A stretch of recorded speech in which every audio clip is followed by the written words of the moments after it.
ئەمانەیە پێیان بڵین کە ئەو مرتەزەخانەی ئەحمەد شەرع بزانن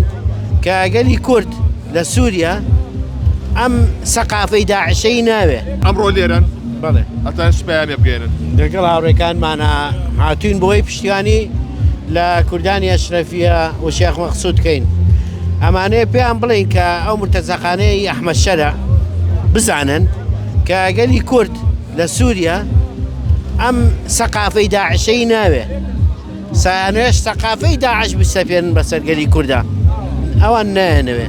هەم فەرهەنگمان هەم زمانمان هەموو شتێکمان جیاوازە لەوان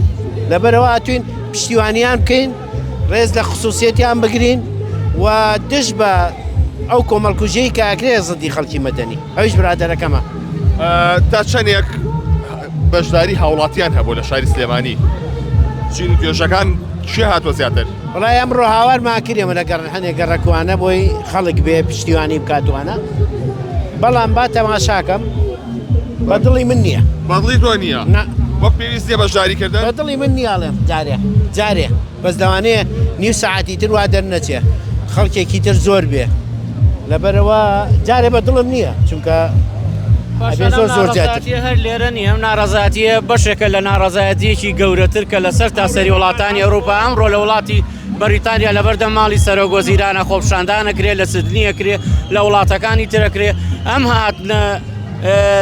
دەنگی خەڵک بۆ پشتیوانی لە خەڵکی کوردستان لە سووریا نیشانەی هاوپشتی و یەکدەنگی و یەکدەستی خەڵکە بەرامبەر بەم تاوانانەی کە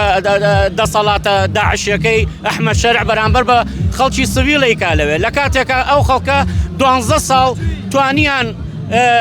بەشێک نەبن لە شەڕی تایفی کۆمەلگاکەی خۆیانیان پارە سەرباریەوەی ماهر ئەسەدەکان و سوپای فەیلقی سووری گەمارۆی خست بۆ سەریان گەمارۆی دەرمان گەمارۆی خواردن ناو بەناو کوشتنی خەڵکی ئەو دوو ناوچەیە مەقاومەتیان کردوانیان ئارامی بۆ ئەو منتیقەیە بجێرنەوە. ئێستا دوای 12 ساڵ بڕیار بوو کۆمەلگای دوای سووریا کۆمەلگایەکی تر بێ بڕیار بوو مافی هاوڵاتی یەکسان کۆمەلگای بێ لەسەر بنەمای ئەسنیکی و قەومیدا نەمەزرێ خەڵکی کورد زمان لە سووریایە مافی هاوڵاتی یەکسانیە بێ بەڵام ئەمڕۆ حکومەتە داعشەکەی ئەحمەد شەرع بە پشتیوانی حکومەتی فاشستی تورکیا هاتووە بە درۆن و بە دۆشکە و بە دەبابە کەوتونەتە کوشتاری خەڵکێکە زیاد لە 30,000 خەڵک لەو منتیقەیە ئاوارە بوو ئەمە قابلی قبولکردن نییە. ئێمە بانگەوازمانەوەیە بۆ خەڵکی ئازادی خوازی کوردستان لە هەر جێگایەکە هەن پشتیوانی لەم ناڕەزایەتیانە بکەن گوشار بخەنە سەر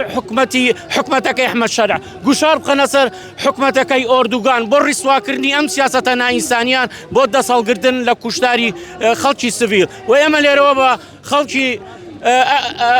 خەڵکی کوردستانی سووریاڵین ئێوە تەنیانین ئێمە و خەڵکی کوردستان و خەڵکی ئازادی خوازی دنیا لە پاڵ مەقاومەتی ئێوەیە ڕاوەستاوە بۆ دیفاع لە ئازادی بۆ دیفاع لە ئەمنیەت بۆ دیفاع لە مافی هاوڵاتی یەکسانی ئەوان.